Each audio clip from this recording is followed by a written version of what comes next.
ایک دفعہ حضرت لال شہباز قلندر رحمۃ اللہ علیہ تشریف لے جا رہے تھے تو ایک ریچھ کو نچانے والا نظر آیا۔ پوچھا تم کون ہو؟ تو بولا قلندر۔ اس دور میں ریچھ نچانے والے کو بھی قلندر کہتے ہیں۔ آپ رحمۃ اللہ علیہ بے اختیار مسکرا دیے۔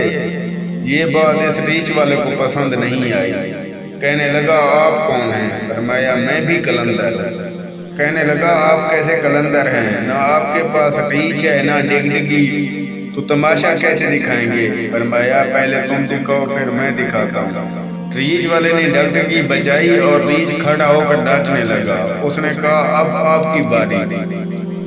حضرت لال شہباز قلندر رحمۃ اللہ علیہ دو درختوں کی ٹہنیوں پر کھڑے ہو گئے اور فرمایا نیچے سے گزر جاؤ، مگر یاد رکھنا آگے جانا مگر واپس کبھی مت آنا۔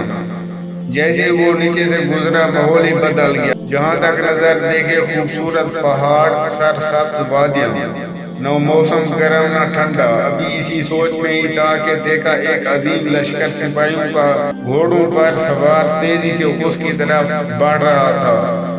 وہ گھبرا گیا، آج تو جان گئی۔ پاس پہنچ کر لشکر رکا اور سپہ سالار آگے بڑھا۔ اس سے پہلے کہ وہ کچھ کہتا سپہ سالار بولا بادشاہ سلامت، آپ کہاں غائب ہو گئے تھے؟ آپ کی سلطنت آپ کا انتظار کر رہی ہے اور ملکہ عالیہ کا رو رو کے برا حال ہے۔ اب وہ حیران پریشان شاہی گھوڑے پر سوار ہو کر ساتھ چل دیا۔ جب محل پہنچا تو عظیم عالی شان عمارت دیکھ کر حیران ہوا۔ اندر داخل ہوا تو خوبصورت ملکہ گلا شکوہ کرتے لپٹ گئی۔ کہاں رہ گئے تھے آپ؟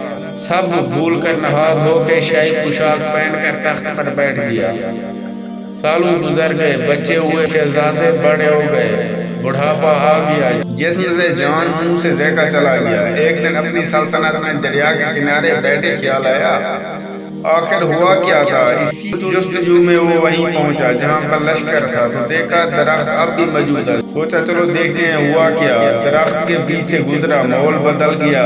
وہی وقت، وہی مقام، سامنے اس کا ریچھ اور ڈگڈگی پڑی ہوئی تھی۔ وہی گرمی، وہی گرد و غبار۔ پیچھے دیکھا تو حضرت لال شہباز قلندر رحمۃ اللہ علیہ کھڑے تھے۔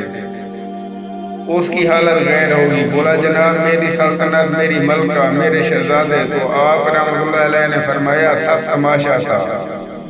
تو ہمیں اپنی زندگی اللہ تعالیٰ کے احکامات کے مطابق گزارنی چاہیے۔ دوستوں امید کرتے ہیں آج کی ہماری ویڈیو پسند آئی ہوگی۔ اگر ویڈیو پسند آئی تو اپنے دوستوں احباب کے ساتھ ضرور شیئر کریں۔